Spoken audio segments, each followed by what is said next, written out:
Bidang Kajian Kepemimpinan Departemen Manajemen Fakultas Ekonomika dan Bisnis Universitas Gadjah Mada merupakan komunitas yang berada di bawah Fakultas Ekonomika dan Bisnis Universitas Gadjah Mada yang mendedikasikan dirinya untuk melakukan kajian dan juga mendiskusikan secara aktif berbagai dinamika kepemimpinan yang ada di konteks Indonesia.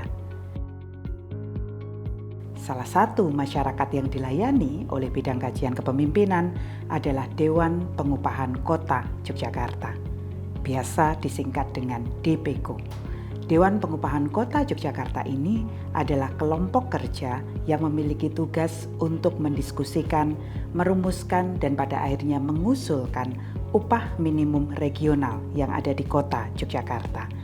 Di dalam Dewan Pengupahan Kota Yogyakarta ini, unsur yang bergabung adalah unsur regulator yang terdiri dari pemerintah dan juga BPS, kemudian unsur dari pelaku usaha yang terdiri dari asosiasi pengusaha dan juga serikat pekerja, serta unsur akademisi yang terdiri dari para akademisi. Kemudian peran dari pemerintah ya kita hanya menyampaikan bahwa kita harus mempertimbangkan kebutuhan dari pekerja, karena di UMK ini kan diperuntukkan untuk pekerja yang bekerja belum ada 1 tahun dan posisi masih lajang. Jadi bukan kalau keluarga, tunjangan keluarga itu belum ada, jadi masih lajang, dihitung dari hasil KHL dari Januari sampai Oktober karena November Desember diambil dari angka digresi itu oleh BPS. Peran dari pemerintah itu kan sebagai regulator. Untuk pengupahan regulatornya itu dari pusat, Mbak. Jadi dari pusat, kemudian dari pemerintah daerah, baik kabupaten, kota maupun provinsi, itu sebagai pelaksana. Jadi kita tidak menentukan kebijakan, tapi kita melaksanakan. Nah, ini amanatnya juga sudah sekali di undang-undang yang notabene sekarang itu pengupahan ditegaskan di peraturan pemerintah untuk pelaksanaannya di PP 36 itu tahun 2021 begitu. Jadi di situ adalah tentang pengupahan sendiri itu atau amanat upah itu sendiri bisa dalam bentuk upah minimum, kemudian ada struktur skala upah, kemudian juga ada upah lembur, upah di mana orang saat tidak bekerja begitu. Kemudian juga upah dan tata cara pembayarannya begitu, dan juga nanti kebijakan upah yang berdampak pada untuk penghitungan hal yang lain gitu. Nah, ini yang mungkin perlu diselami atau istilahnya menurut kita itu ya dinamika yang memang tidak pernah habis, karena ini syarat dengan turunnya kebijakan atau undang-undang baru yang notabene juga sangat dipengaruhi dari berbagai pihak atau kepentingan begitu. Iya, menarik memang ya kalau udah masuk dalam penghitungan itu. Jadi sering terjadi sebelum adanya sering terjadi kita diskusi dalam hal ini adalah kalau dari sisi Apindo. Jadi kalau kita lihat dari dua sisi yang mendapatkan dampak langsung itu kan nanti di pengusaha dan serikat buruh nih. Kalau sisi Apindo, pengusaha pengennya itu kan UMK serendah-rendahnya gitu ya. Tapi kalau dari sisi buruh setinggi-tingginya. Sehingga disitulah kadang-kadang kita itu tidak menemukan jalan tengah. Buntu aja, tetap pada pendiriannya masing-masing. Nah, di situ ada unsur pemerintah dan akademisi yang mencoba menjadi jalan tengah untuk memberikan penjelasan supaya UMK ini tetap muncul.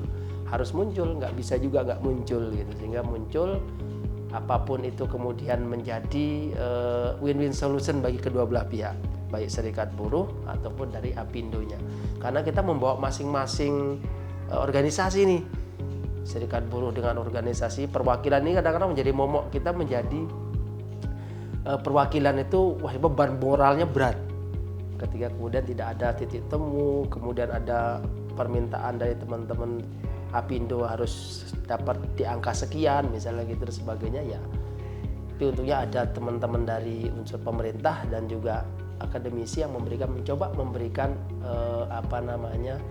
merasionalisasikan untuk bisa mendapat titik tengahnya gitu. Dari akademisi itu bisa menjelaskan secara ilmu baik untuk pertumbuhan ekonomi itu seperti apa, berapa untuk kota Yogyakarta, kemudian dari tingkat inflasi yang terjadi di kota Yogyakarta itu seperti apa. Itu menurut kami, menurut Dewan Pengupahan se-Indonesia lah, itu memang dari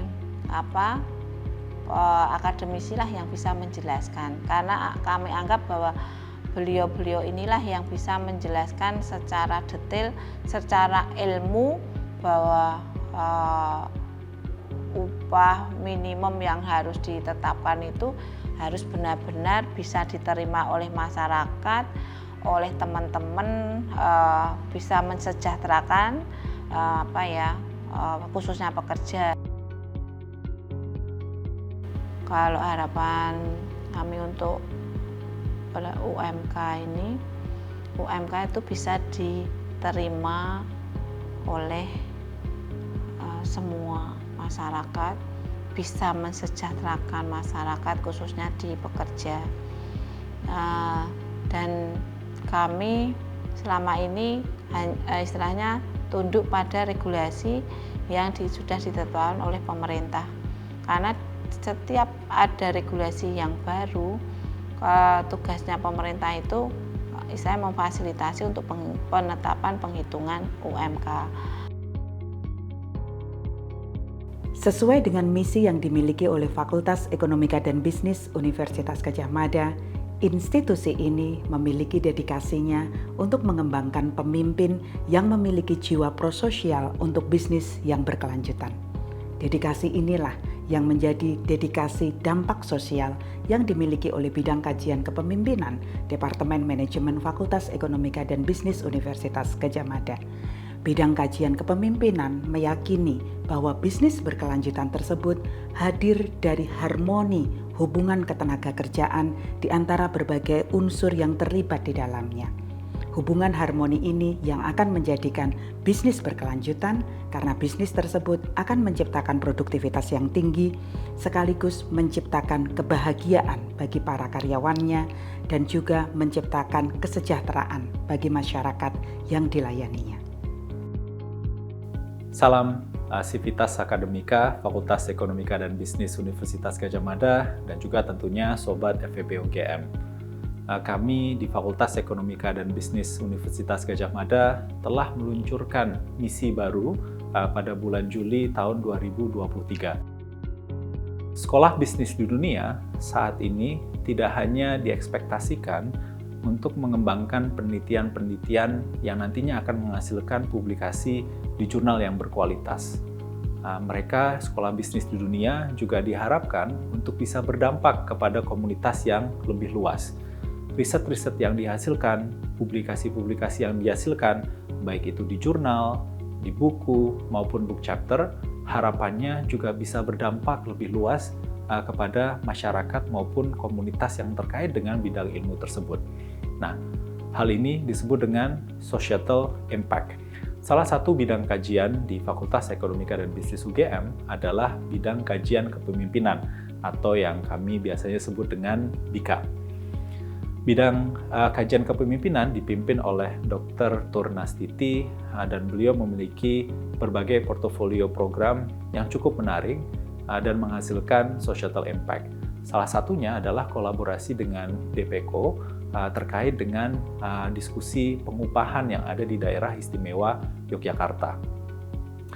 BIKAK mengundang beberapa pemangku kepentingan untuk belajar dari rekan-rekan di Fakultas Ekonomika dan Bisnis mengenai aspek-aspek makro maupun juga aspek-aspek terkait dengan ketenagakerjaan.